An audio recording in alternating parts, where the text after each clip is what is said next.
Okay so hello बच्चों, good evening. कैसे हैं आप सभी? आज रात के 8 बजे के सेशंस में आप लोग का वापस से स्वागत है। तो हम वापस से आ गए हैं आपके पास मैक्रो इकोनॉमिक्स के लास्ट यूनिट का एमसीक्यू सेशन लेकर के। ओके, तो मैं उम्मीद रखता हूं आप लोगों ने पिछले वाले सारे एमसीक्यू सेशन अटेंड करे होंगे। Unit number 1, unit number 2, unit number 3 and unit number 4। Last जो हमने किया था वो हमने गवर्नमेंट बजट का किया था, उसके सारे एमसीक्यूज हम लोगों ने किए थे। तो आज का जो हमारा एमसीक्यू सेशन होने वाला है बच्चों, वो हमारी last unit of macro economics पर है। That is open economy. That is the दो टॉपिक कवर करता है आपके foreign exchange rate and balance of payments. ठीक है, सो get ready and let's get started with the session.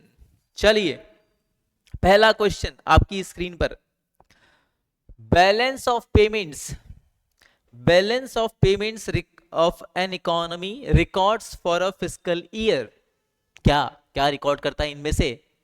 Income and expenditure of the government, inflow and outflow funds of the government, inflow and outflow of foreign exchange to और from the economy, या inflow and outflow of loans to और from the rest of the world. बताइए, balance of payment इनमें से क्या चीज को record करता है? हाँ, एक सेकेंड, इसको हम चूज कर लेते हैं। Yes, income and expenditure of the government, no. Inflow and outflow of funds of the government, no. बल्कि क्या रिकॉर्ड करता है सर? ये रिकॉर्ड करता है inflow and outflow of foreign exchange to और फ्रॉम द इकोनॉमी। क्लियर? तो इसका आंसर है C. Now next, identify the incorrect statement with reference to balance of payment. इनमें से कौन सा एक स्टेटमेंट गलत है बैलेंस ऑफ पेमेंट के नजरिए से देखेंगे तो?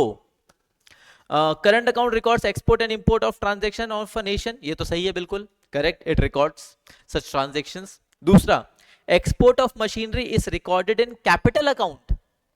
कई बच्चे यहां पर बोलेंगे sir machine is a fixed assets, तो वो कैपिटल अकाउंट में आएगा, बट बेटा उसके आगे लिखा है एक्सपोर्ट। अगर आप मशीन को बेच रहे हो, एक्सपोर्ट कर रहे हो, मतलब एक्सपोर्ट के तरीके से, बिजनेस के तरीके से आप उसको बेच रहे हो, है ना, वो आपका रेगुलर बिजनेस में आता है, तो बेटा उसको अब क्योंकि वो एक्सपोर्ट है तो कैपिटल अकाउंट में नहीं आएगा, बल्कि किधर आएगा? करंट अकाउंट में आएगा। तो दिस स्टेटमेंट इज इनकरेक्ट, तो बी हमारा आंसर है। हमको इसमें इनकरेक्ट स्टेटमेंट फाइंड करना था। Third one, find the odd one out among the following. इनमें से ऑड वाला चीज हटाना है आपको with respect to balance of payment in India. देखें क्या क्या दिया है हमको कि investments by Indian investors under the Make in India programme. Investment by Indian investors under the Make in India programme. अरे मेक इन इंडिया है, investment कर रहा है, वो भी इंडिया का इन्वेस्टर, तो उससे बैलेंस ऑफ पेमेंट पे क्या असर पड़ेगा भैया? वो पैसा तो हिंदुस्तान में रहने वाला है, तो ये तो बैलेंस ऑफ पेमेंट से रिलेटेड है ही नहीं। तो this is the odd one out. आप चाहे तो बाकी के सारे भी पढ़ सकते हैं। Loan receive from Australia, balance of payment का पार्ट रहेगा। Investment from abroad, balance of payment का पार्ट रहेगा।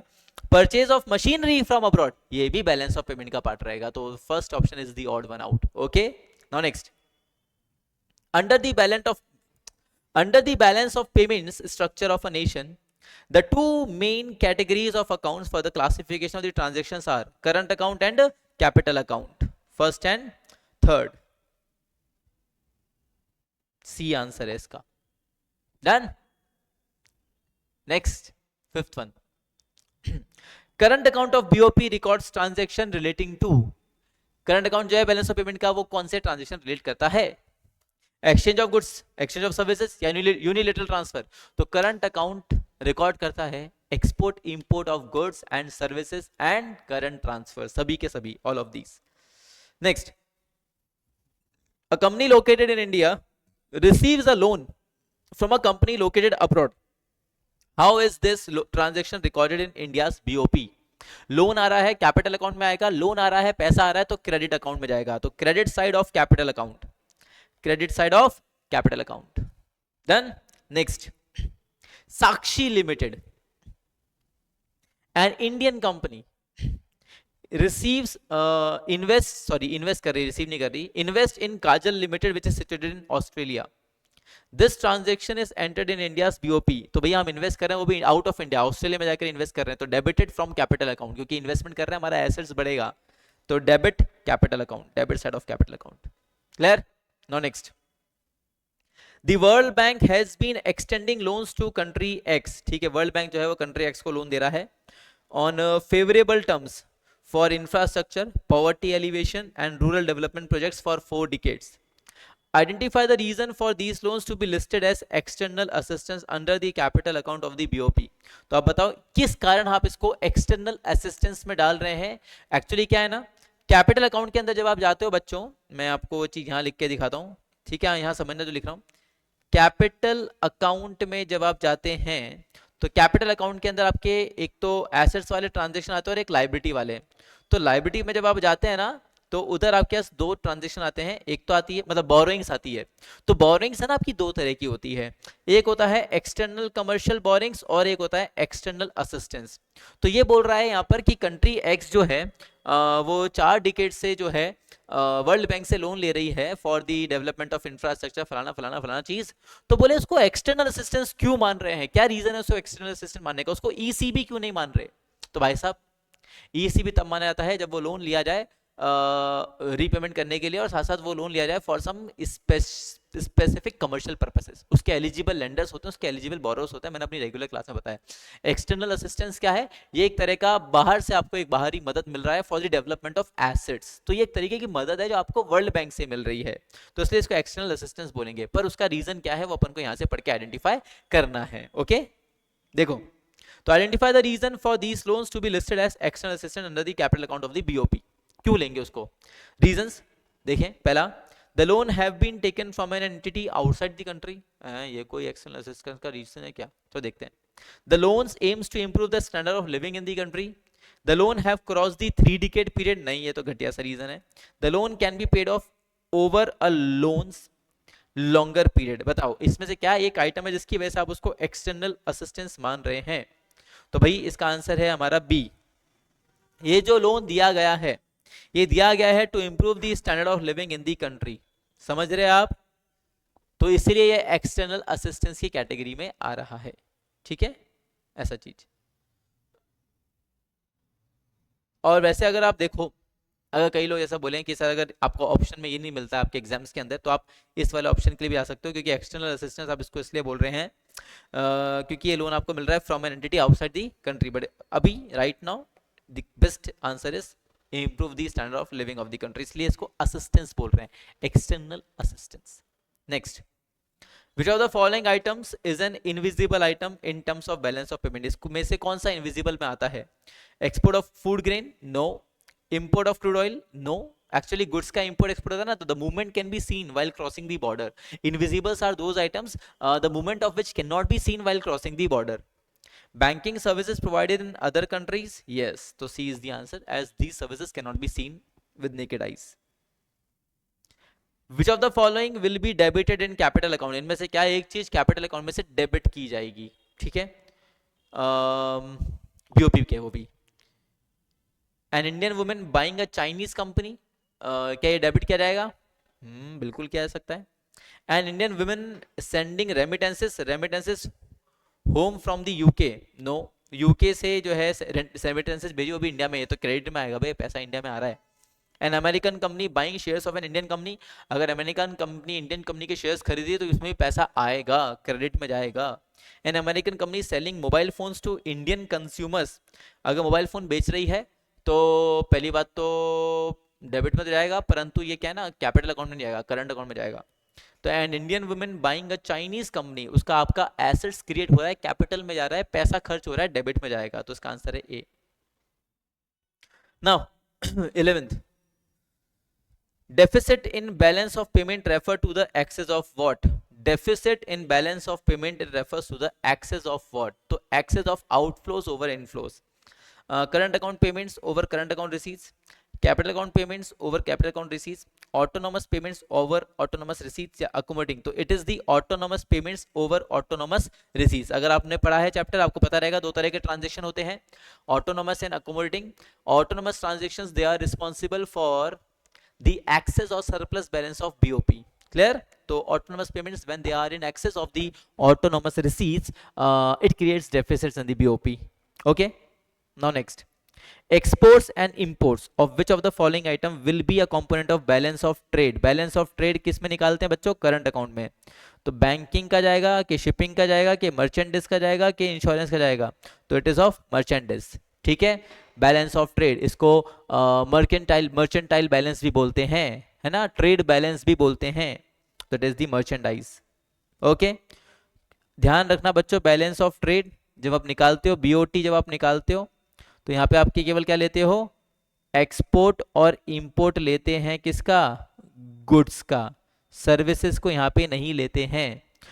बैंकिंग, शिपिंग, इंश्योरेंस, ये तीनों के तीनों सर्विसेज हैं, और वो भी कौन से तरह की service, non factor service. Okay, और जब बैलेंस ऑफ ट्रेड या ट्रेड बैलेंस या मर्चेंडाइज बैलेंस की बात आती है, तो उसमें केवल और केवल किसको ले आता है, गुड्स को ले आता है, कीप रिमेंबर। ओके, तो इसलिए इसका आंसर है सी। Then 13th, equilibrium in BOP is achieved when the net value of all the receipts and payment is zero. सारे पेमेंट सारे रिसीट्स का जब बैलेंस जीरो बच रहा है तो उसको आप क्या बोलोगे, इक्विलिब्रियम इन बीओपी। अगर जीरो नहीं आता तो डिसइक्विलिब्रियम। डिसइक्विलिब्रियम दो तरह के होते हैं, सरप्लस और डेफिसिट्स। ठीक है, now next, the following information is given for an imaginary country, visible exports, visible imports, invisible exports, invisible import and net current transfer balance. आपको निकालना है balance on current account will be dash of dash, deficit में आएगा कि surplus में आएगा। अब ध्यान दो, आपको बैलेंस ऑफ ट्रेड नहीं निकालना है, आपको करंट अकाउंट का बैलेंस निकालना है। करंट अकाउंट का बैलेंस निकालने का फॉर्मूला होता है एक्सपोर्ट इंपोर्ट ऑफ गुड्स, यानी आपको जो आपका क्या कहते हैं ट्रेड बैलेंस निकालते हैं, फिर आपका एक्सपोर्ट इंपोर्ट ऑफ सर्विसेज का निकलता है, और उसके बाद उसमें यूनिलेटरल ट्रांसफर ऐड होते हैं, तब जाके आपका करंट अकाउंट का बैलेंस निकलता है। तो देखो, एक्सपोर्ट, पहले सारे एक्सपोर्ट ऐड कर लो, तो 100 प्लस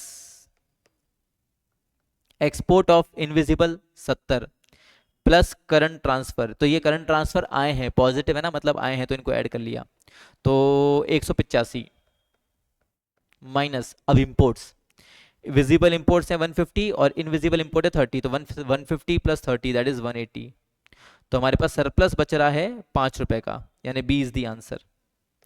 ठीक है, B is the answer. Done. Now next, suppose the following data is presented for an imaginary economy. ठीक है, तो identify which of the following statement about the period 2010 to 2020 it is correct. आपके exports 2010 में 280 थे, बढ़ के 580 हो चुके हैं, आपके इंपोर्ट 240 थे, 460 हो चुके हैं, तो बताओ इनमें से क्या चीज आंसर रहेगा आपका। तो अगर मैं देखूं यहाँ पे, अगर मैं बीओटी निकालता हूं तो वो आएगा 280 माइनस 240 40, और यहाँ पे अगर मैं अपना बीओटी निकालता हूँ तो वो आएगा 580 माइनस 460 दैट इज 120। तो यानी over a period of 10 years मेरा बैलेंस ऑफ ट्रेड सुधरा है। ठीक है, तो चलो देखें क्या आंसर रहेगा इसमें से। Improvement in balance of trade, increase in trade deficit, no, trade deficit नहीं बल्कि सरप्लस बढ़ा भैया हमारा। तो improvement in balance in invisible, ये इनविजिबल नहीं है, एक्सपोर्ट इंपोर्ट जब बोलेगा तो यानी गुड्स की बात हो रही है। ठीक है, ये मैंने आपको हमेशा बताया अपनी क्लासेस में, जब भी एक्सपोर्ट इंपोर्ट कह रहा है मान के चलो गुड्स की बात चल रही है, सर्विसेज के लिए ऐसा नहीं बोलता। डेटोरेशन ऑफ बीओटी नहीं, अरे हमारा बैलेंस ऑफ ट्रेड तो इंप्रूव हुआ है। A, now from the following statements choose the correct statement, सही स्टेटमेंट बताना आपको। ठीक है, trade deficit refers to excess of total value of export over the total value of import. अरे नहीं रे, डेफिसिट है, इंपोर्ट ज्यादा होगा एक्सपोर्ट कम होगा, ये गलत है। Then trade surplus refer to the excess of total value of import over export, गलत।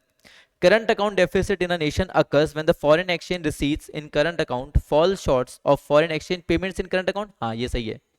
Current account surplus in a nation occur when the credit item of BOP are less than, ये गलत है, इसका answer है सी। क्या आपके current account के जो फॉरेन एक्सचेंज हैं receipts they are more than the current account outflows. ठीक है, तो C is the correct answer. Foreign exchange transactions dependent on other foreign exchange transactions are called accommodating transaction. ऐसे transaction जो profit motive से क्या आते हैं और जो इंडिपेंडेंट होते हैं उसको ऑटोनमस बोलते हैं, बट ऐसे ट्रांजैक्शन जो एक बीओपी का बैलेंस रीस्टोर करने के लिए किए जाते हैं जो कि दूसरे के ऊपर डिपेंडेंट होते हैं उनको अकोमोडेटिंग ट्रांजैक्शन बोलते हैं। ठीक है, foreign exchange transactions which are independent are called autonomous transactions. If the price of $1 has fallen from 56 to 52, पहले $1 की कीमत 56 रुपए थी, अब $1 की कीमत गिर करके हो गई है 52 रुपीज, तो इसका मतलब क्या है, इंडियन करेंसी क्या हुई है, तो इंडियन करेंसी मजबूत हुई है, इट हैज एप्रिशिएटेड। ठीक है, परंतु अभी तो आप देखो कि रीसेंट टर्म्स के अंदर तो Indian currency regular daily basis पे डिप्रिशिएट हो रही है, 85 86 तक पहुंची है। इवन कई लोग तो ऐसा बोल रहे हैं कि in this year of 2025 rupees can lead to, रुपया जो है वो $1 में 90 रुपए भी हो सकता है। ओके, खैर बट इस स्टेटमेंट के अकॉर्डिंग तो यहाँ पे अप्रिसिएशन हो रहा है। Now suppose the price of 1 UK pound has increase from 70 to 80। पहले 1 पाउंड 70 का आता था, अब 1 पाउंड 80 का आ रहा है, महंगा हो गया है। रुपया क्या हुआ है? डेप्रिशिएट हुआ है रे। This means that the value of Indian currency has depreciated. ठीक है, now next, identify which of the following are the sources of demand of foreign currency. इनमें से किन की वजह से फॉरेन करेंसी का डिमांड है हमारे कंट्री में, या डिमांड हो रहा है? Import of goods and services, yes, import की वजह से डिमांड करते हैं हम फॉरेन करेंसी, बिल्कुल सही बात। फॉर मेकिंग इन्वेस्टमेंट अब्रॉड, बिल्कुल सही बात, इसके लिए भी हम लोग फॉरेन करेंसी का डिमांड करते हैं। Export of goods and service, नहीं, इससे तो फॉरेन करेंसी आता है, it is a source of supply, it is a source of supply. Grants and donation, that is also a source of supply. तो इसका आंसर है आपका फर्स्ट एंड सेकेंड, यानी कि A is the answer. Done. Now 22. Observe the given image carefully and identify the depicted economic issue for Indian rupee. पहले नीचे आया, फिर ऊपर गया, फिर नीचे आया, फिर ऊपर जा रहा है। ये रुपीस नहीं है, डॉलर है। डॉलर लगातार आप देखोगे तो बढ़ रहा है, डॉलर का जो ट्रेंड है वो इंक्रीजिंग ट्रेंड है। तो यहाँ पे लगातार करेंसी का क्या हो रहा है, हमारे रुपए की करेंसी का क्या हो रहा है? डेप्रीसिएशन हो रहा है। क्या हो रहा है? डेप्रीसिएशन। डन। Now 23. मिसेस किरण, किरण तू हाँ कर या ना कर, तू हाँ कर या ना कर, तू है मेरी किरण। माफ करना बच्चों मुझे इस गुस्ताखी के लिए, पर ये किरण नाम सुन के मैं खुद को रोक नहीं पाया। Being a die hard fan of SRK, I can't resist myself. Kiran, sorry. Now, to Mrs. Kiran, an economics teacher. Oh my God, she is my crush from now on. Mrs. Kiran, an economics teacher, was explaining the concept of exchange rate, which is determined by the free play of market forces of demand and supply of foreign exchange in the foreign exchange market. So, from the following, choose the correct alternative. तो free play of market forces के भरोसे है. So, this is flexible exchange rate. ठीक है, चलो। Identify which of the following statement is true. कौन सा इनमें से सही है? The flexible exchange rate system give the government more flexibility to maintain large stocks of foreign exchange reserves. Okay, in the managed floating exchange rate system the government intervenes to buy and sell foreign currencies. Okay, in the managed floating exchange rate system the central bank intervenes to moderate exchange rate fluctuations. Okay, in the fixed exchange rate system market forces fix the exchange rate. ये गलत। Flexible exchange rate system में gives the government more flexibility to maintain large stocks of foreign exchange rate. Is it correct? No. In the manage floating exchange rate system government intervenes to buy and sell foreign currency. Government नहीं करता, central bank करता है। तो C is the correct answer. Done, C is the correct answer. Now next, अगला अगर हम बात करें तो what is the relationship between demand for foreign exchange and exchange rate. Demand for foreign exchange and exchange rate में क्या अंतर, क्या रिलेशन रहेगा? ध्यान रहे, डिमांड फॉर फॉरेन करेंसी बढ़ती है तो जो फॉरेन जो जो जो एक्सचेंज रेट है ना, एक्सचेंज रेट वो भी क्या होगा? बढ़ेगा। जैसा जैसा डिमांड बढ़ेगा वैसा वैसा एक्सचेंज रेट भी बढ़ेगा। ठीक है, that means direct relation. Okay, direct relation.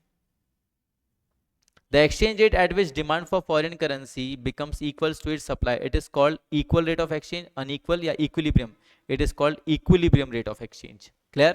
अच्छा, इधर ये ऊपर वाले क्वेश्चन में बात ध्यान रखना बच्चों, जब फॉरेन एक्सचेंज रेट बहुत ज़्यादा हाई होता है, यहाँ तो क्या डायरेक्ट रिलेशनशिप बताया हमने कि डिमांड बढ़ेगा तो फॉरेन एक्सचेंज रेट बढ़ेगा, बट ध्यान रखना when foreign exchange rate is too high, when it is very high, तो उस पॉइंट पे आके डिमांड जो होता है वो कम होने लगता है। ठीक है, सप्लाई ज़्यादा रहता है, डिमांड कम होने लगता है, तब जाकर के फिर वो फॉरेन एक्सचेंज रेट वापस से गिरने लगता है। ये बात जरूर ध्यान रखना। बाकी अगर आपसे ऐसा बोल रहा है, बोले डिमांड और फॉरेन एक्सचेंज में क्या रिलेशन है, मतलब डिमांड को आगे रखें फॉरेन एक्सचेंज को बाद में रखें, तो डिमांड और फॉरेन एक्सचेंज के बीच में डायरेक्ट रिलेशन है। ओके, यहाँ पे equilibrium rate of exchange. Then इसलिए मैं आपको देखो समझाता भी चल रहा हूँ पूरा चीज़, हाँ, केवल MCQ नहीं कर रहे, समझा भी रहा हूँ, फिर बीच में गाना भी गा दिया। Now, owing to the Russia-Ukraine crisis, the world is experiencing rising crude prices due to supply side issues. क्योंकि Russia is also large supplier of crude oil, और बहुत सारी कंट्रीज ने रशिया के ऊपर सैंक्शंस लगा दिए, बैन लगा दिए हैं। बट एक इंडिया है जो स्टिल रशिया से काफ़ी सस्ते दाम के ऊपर क्रूड ऑयल इंपोर्ट कर रहा है, क्योंकि हमारे रशिया के साथ में कुछ अच्छे रिलेशनशिप्स हैं पुतिन साहब के साथ, पुतिन साहब के साथ। तो देखो, crude prices due to supply side issues, identify the most likely impact on the balance of payment situation of the Indian economy from the following. तो अगर, पर अभी यहाँ पे हमने ये नहीं समझा है कि भैया हमको रशिया से सस्ते मिल रहा है, यहाँ तो ये बोल रहा है कि क्रूड ऑयल के प्राइसेस बढ़ रहे हैं, तो अब बताओ उससे हमारे बीओपी पे क्या असर पड़ेगा। क्योंकि India is the largest, one of the largest importer of crude oil, तो इससे हमारे बीओपी के जो बिल हैं वो बढ़ेंगे। तो production of cars in India will rise, कैसी घटिया सी बात कर रहा है। Production and sale of cycle in India will rise, inflow of US dollar India will rise, या आउटफ्लो ऑफ यूएस डॉलर, तो आउटफ्लो बढ़ेगा क्योंकि हमको महंगे में वो डॉलर, वो क्या कहते हैं, क्रूड ऑयल खरीदना पड़ेगा ना, इसलिए तो ज्यादा आउटफ्लो होगा अब ना। Next, consider the following statement about portfolio investment. Foreign portfolio investment क्या होता है? जो फॉरेन इन्वेस्टर्स होते हैं वो इंडिया आते हैं, इंडिया की जो कंपनीज हैं जिनके सिक्योरिटीज लिस्टेड हैं उनकी सिक्योरिटीज परचेज करते हैं whether it is equity, whether it is debt instruments, और वेदर इट इज बॉन्ड्स, और अपने पोर्टफोलियो को डाइवर्सिफाई करते हैं। जनरली ये क्या आता है, फॉर अर्निंग रिटर्न्स, और इसमें आपको ओनरशिप नहीं मिलता है, ठीक है। तो in India and choose the correct alternative. तो आपको पोर्टफोलियो इन्वेस्टमेंट के बारे में इनमें से सही चीज बतानी है। Investment by foreign company to start से सब्सिडरी कंपनी इन इंडिया। अगर सब्सिडरी कंपनी की बात करें तो बेटा वो एफडीआई कहलाता है। क्या कहलाता है? एफडीआई। ये नहीं है सही। Investment by foreign company to acquire some company in India, नहीं, वो भी एफडीआई में आएगा। Foreign investor buying shares in Indian market, yes. A foreign investor buying goods in Indian market, no. Goods का तो सवाल ही नहीं आता, तो it is C only, third one. ये दोनों ध्यान रखना बच्चों, सब्सिडरी वाला ये एफडीआई है। क्या है? FDI, okay. Foreign direct investment, क्योंकि वहाँ पे क्या है ना, कंपनी खरीदने की बात हो रही है, कंपनी खरीदेंगे तो सब्सिडरी कंपनी भी लेंगे तो उनका कंट्रोल रहेगा कंपनी के ऊपर, वोटिंग पावर रहेगा। परंतु एफपीआई मैंने बोला वोटिंग पावर या कंट्रोल के लिए नहीं होता है, यहाँ पे कोई ओनरशिप राइट नहीं मिलता, ये केवल रिटर्न्स के पर्पज से किया जाता है। एफडीआई में आपको रिटर्न्स कोई एंश्योर्ड नहीं होते, बट वहाँ पे वो आपको ओनरशिप उसकी मिल जाती है, कंट्रोल उसका मिल जाता है, वोटिंग राइट उसका मिल जाता है। बोलो, आई बात समझ में? आई बात समझ तो प्लीज लाइक कर दो वीडियो को। हाँ, थोड़ा तो ऐसा कुछ तो यार, थोड़ा थोड़ा तो ऐसा दिमाग लगाओ ना। Next, an Indian real estate company receives rent from Google in New York. ओहो, this transaction would be recorded on which side of the account. तो भैया ध्यान रखना, इंडियन रियल एस्टेट कंपनी, उसको क्या रिसीव हो रहा है? रेंट रिसीव हो रहा है। पैसा आ रहा है तो क्रेडिट साइड में जाएगा, पर रेंट आ रहा है, कोई ऐसा एसेट्स लायबिलिटी में फर्क नहीं पड़ रहा, तो credit side of current account, credit side of current account. Now next, identify which of the following is not an example of invisible item under current account. Invisible का एग्जाम्पल नहीं है, मतलब air and sea transport, okay, that is transportation services हैं, तो that is invisible. Postal and courier services still invisible, education still invisible है। Merchandise यानी export import of goods, तो that is visible, यानी ये जो है इनविजिबल आइटम नहीं है। 31, the money exchange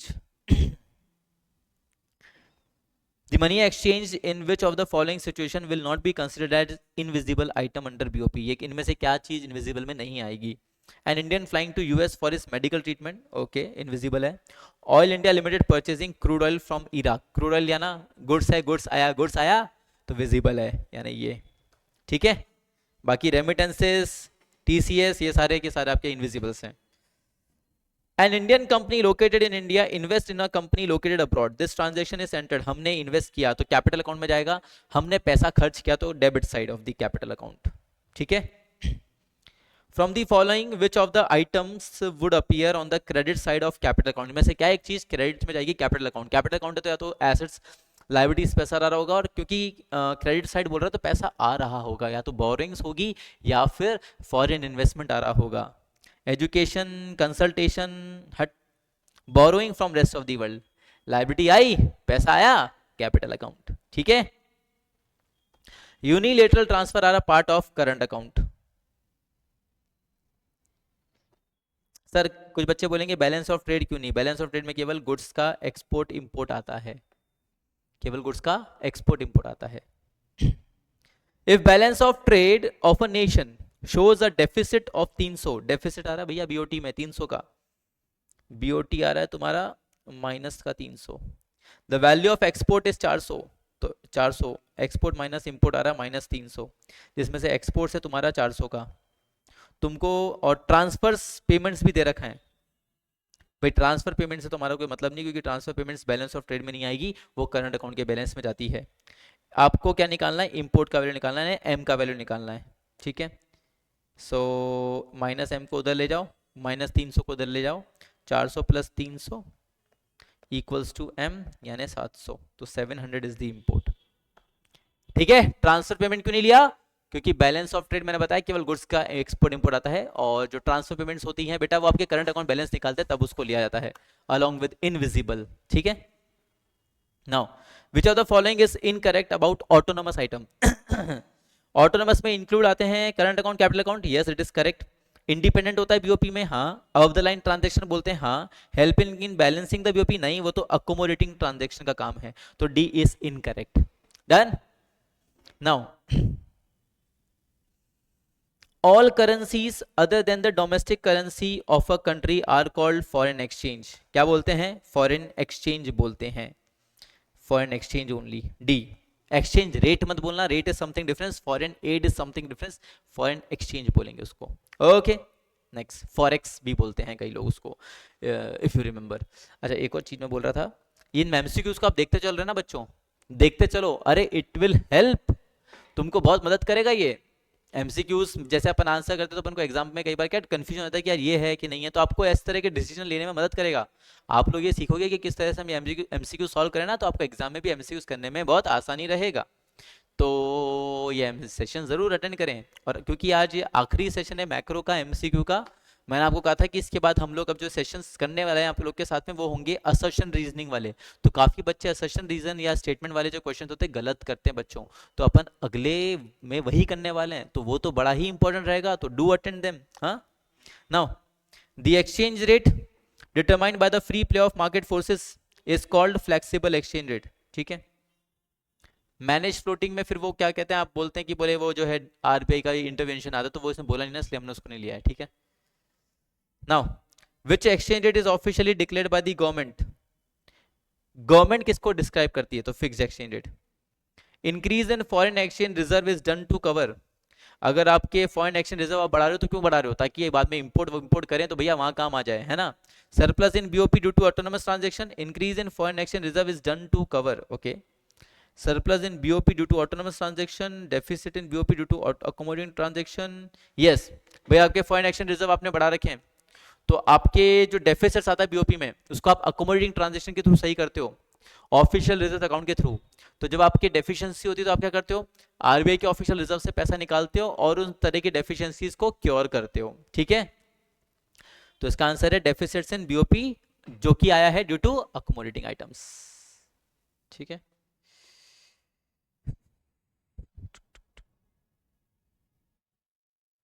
नहीं नहीं नहीं, एक सेकंड रुको, मैं गड़बड़ा गया, शायद मैंने गलती कर दी है, मैं इसलिए रुका हुआ हूँ। एक्चुअली बीओबी में जो सरप्लस डेफिशिएंसीज आती है वो ऑटोनोमस ट्रांजैक्शन की वजह से आती है। अकोमोडेटिंग ट्रांजैक्शन तो एक तरीका होता है उन डेफिशिएंसीज या सरप्लसेस को खत्म करने का, ठीक है। तो अगर आप ऑफिशियल रिजर्व से पैसा निकाल रहे हो तो वो तो एक तरह का ट्रांजैक्शन हो गया जो कि अकोमोडेटिंग ट्रांजैक्शन है, समझना मेरी बात। तो आपने उस ट्रांजैक्शन के थ्रू क्या करा, ऑटोनोमस ट्रांजैक्शन की वजह से जो सरप्लस या डेफिशिएंसी आई थी उसको क्योर करा, ओके ओके ओके। तो फॉरेन एक्सचेंज आपने मेंटेन करके चल रहे हो ताकि जो ऑटोनोमस ट्रांजैक्शन की वजह से डेफिशिएंसी है ना उसको आप क्योर कर सको, तो इसका आंसर डी है, ठीक है। क्योंकि अकोमोडेटिंग तो खुद वो ट्रांजैक्शन है जो उसको क्या कर रहा है, रेक्टिफाई कर रहा है, तो इसका आंसर ऑटोनोमस ट्रांजैक्शन है, ओके। चलो that's all हाँ, तो that is it। तो ये इसी के हमने हमारे मैक्रो इकोनॉमिक्स का जो लास्ट यूनिट था इसके एमसीक्यूज खत्म करे बच्चों, congratulations to all of you. हमने फिर 40 इसके 40 उसके 40 उसके ऐसे करके हमने काफी एमसीक्यू सॉल्व कर लिए हैं हमारे मैक्रो इकोनॉमिक्स के, एंड आई गेस इसमें से तुमको एग्जाम में एमसीक्यूज दिखने चाहिए, ओके। तो हमारे एमसीक्यूज वाला पार्ट खत्म होता है बच्चों आज इसी के साथ। नेक्स्ट सेशन जो रहेगा उसमें हम असर्शन रीजन और जो स्टेटमेंट वाले क्वेश्चन है उनका प्रैक्टिस करेंगे अगेन आपकी यूनिट वाइज। ठीक है, तो चलिए प्रिपरेशन करते रहिए और देखते रहिए ये लेक्चर्स। ओके, चलो, थैंक यू सो मच बच्चों।